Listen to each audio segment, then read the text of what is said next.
The new iPhone 13 series of phones is right around the corner, and thanks to these renders from Apple tomorrow, you can see that they look like they're going to be pretty amazing. Now here's the thing.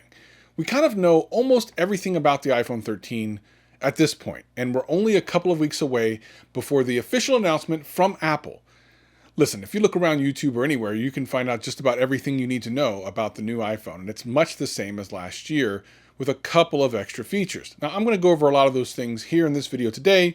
We're going to talk about the potential release date and the pricing that we think we might see on these phones. Now, to be clear, none of this is exactly official, but much like the last couple of years, we're pretty solid on this information, whether it be from leaks or even just looking in the past and seeing what Apple has done to see if they'll do it again this year. This is the year where we go back to a September release of iPhones, unlike last year when the pandemic made Apple release things a little bit later on. But we're back on schedule, baby. The iPhone 13, iPhone 13 Pro, iPhone 13 Pro Max, and maybe even the iPhone 13 Mini are coming your way. And I'll tell you all about them right after this. This is, you listening to Travis. What up, players? Welcome back. And for all you new people, welcome. My name's Travis and I do tech videos every single week and have a blast doing what that sounds like fun to you. Sit back, relax, and enjoy the video. Anything I talk about will be in the description below. But for now, let's just get into the video. Let's start this video by talking about if you are an iPhone owner already, should you upgrade? There's a couple of scenarios in which maybe you should, maybe you shouldn't. And again, while the phones haven't been announced yet, we know what we should expect. And I can kind of give you an idea of whether or not you should upgrade. Now, number one, there are some people that are on the upgrade programs with their carriers and, of course, with Apple themselves. If you're taking a part of that, there's almost no reason not to. 9 times out of 10, your cost is the same monthly, so you're already paying it. It's not much more out of pocket unless you have to put a down payment. And you'll have to look at your own bank account to know whether or not that's a good idea for you in this particular time. So if you're on one of those plans, sure, do your thing, live your life. That's why you're doing it anyway, right? Why else would you be a part of an upgrade plan and not upgrade? Do that thing. But a lot of us are not. Some are just on a plan where you're paying off your phone over 2 or 3 years, or you've purchased your phone outright, or you bought it used, or whatever the case may be. And I have some kind of advice for those before we get into the date and the price of what we think the iPhone 13 series of phones is going to be. But let's talk a little bit about what the iPhone 13 is and tell you whether or not you should upgrade. We're expecting the same basic series of phones, the iPhone 13 Mini, regular, Pro, and Pro Max. And to be honest, the iPhone 13 Mini might be the last Mini that comes out, if it even comes out at all, because the iPhone 12 Mini did not sell that well. So unless something changes this year, you may not see another Mini again.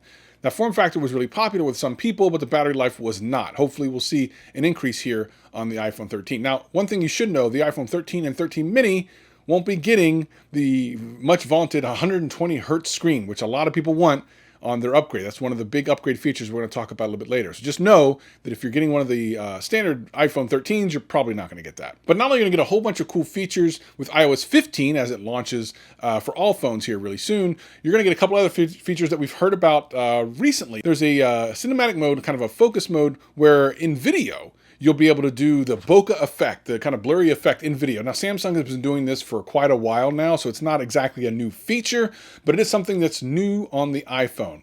And I do actually expect that feature to go back maybe a generation or two. See, some of the features you're going to see in the iPhone 13 presentation are features that will work on older phones. The only ones that won't are the ones that are supported by hardware. We've seen this in the past before where, at a presentation, they show something really cool, and a couple weeks later, you find out that your older phone can do it as well. And this is not unique to Apple. Samsung does this. Everyone does this.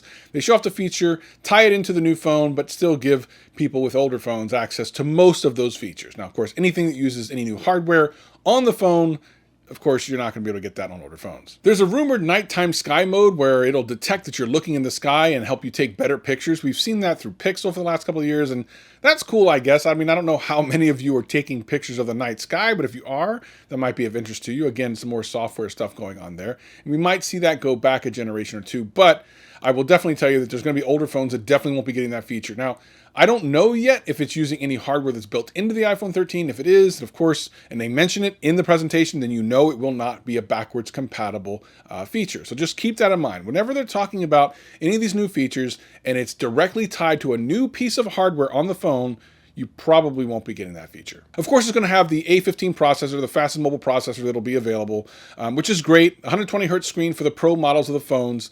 And, all the normal things you expect from Apple, with the up to 6 years of support that they've already been given to the phones that are out right now. I mean, this phone can last you for a very long time. So let's talk about who maybe should upgrade. Now, this is probably, hopefully, one of the last phones that are going to be on this base design that's kind of gone back to the iPhone 10. If you think about it, the design change with the iPhone 10 largely been the same since. There's been a little bit of tweaks here or there, but for the most part, it's the same design. Hopefully next year we'll see a substantially different design. So if you're looking to switch up and you're wanting a completely different design, this is not the phone for you. However, if you have an iPhone 10 or earlier, this is probably the jump for you, especially if your phone is already paid off. There's going to be some really great trade-in deals that you can take advantage of. Plus, selling your iPhone tends to keep its value. So keep an eye on trade-in deals at your carrier and on apple.com. There should be some. So let's talk about some dates. Now, we know that the presentation is supposed to happen next week, with pre-orders perhaps going live as early as the 17th. And I'll tell you right now, if that's the case, as it has been in the past, then we should see these things released the very next week. Potentially, you could have an iPhone in your hand on September 24th of this year. That would be amazing because it's only a couple of weeks away. We've actually been expecting this for a while. If the dates slip at all, expect that same timing to hold true. The presentation 1 week, the Friday of that same week, there will be the pre-order, and then the next week you should be able to get your hands on the phone. That's just the way Apple has worked it for years. So we should expect that. Looks like next week. And if not next week, certainly the week after. As far as pricing goes, well, there's a lot here that we can dig into. We expect the iPhone 13 series, the 13 and 13 mini, to stay about the same price. The iPhone 13 mini at $699 and the 13 at maybe $799. These are guesses, but they're pretty good educated guesses. Now, the problem is we expect the pricing on the 13 Pro and the 13 Pro Max to be quite a bit more expensive. We're expecting the iPhone 13 Pro to be over $1,000 and the iPhone 13 Pro Max, the one I'm going to have to get, at just under $1,200. Bruh, my bank account, my heart is pounding right now. Now, these are price increases from the year before, and while Apple doesn't always increase the price year over year, we think it has to do with A, the new displays with 120 hertz, and B, the fact that there is a chip shortage right now. So you should expect a lot of tech products to go up in price for the next couple of months as these companies try to bear the weight of the extra cost from the chip manufacturers. They're kind of like a slave to them. Whatever they say the pricing is going to be, it goes up. They're not going to eat that. Apple's not going to eat that. You are going to eat that. So that might be another reason for you not to upgrade, because these are going to be substantially more expensive, really for not a great reason. You're going to get 120 hertz, which is better than what you have now, sure, and maybe some cool features by the camera and maybe some other small things. But let's be honest, the vast majority of people out there are not going to see very much difference between the 13 and the 12 or even the 11 that are out right now that you'll be able to get really great prices on. So keep an eye on the secondhand market. You might be able to score yourself a really great deal. And if you're looking for more information like this, I'm going to keep you locked in. Hit that subscribe button and I'll make sure to keep you in the loop whenever I come up with something, whenever I see something. I want to let you guys and gals know all about it. Ladies and gentlemen, if you enjoyed it, hit that thumbs up and I'll see you next time. Peace and love.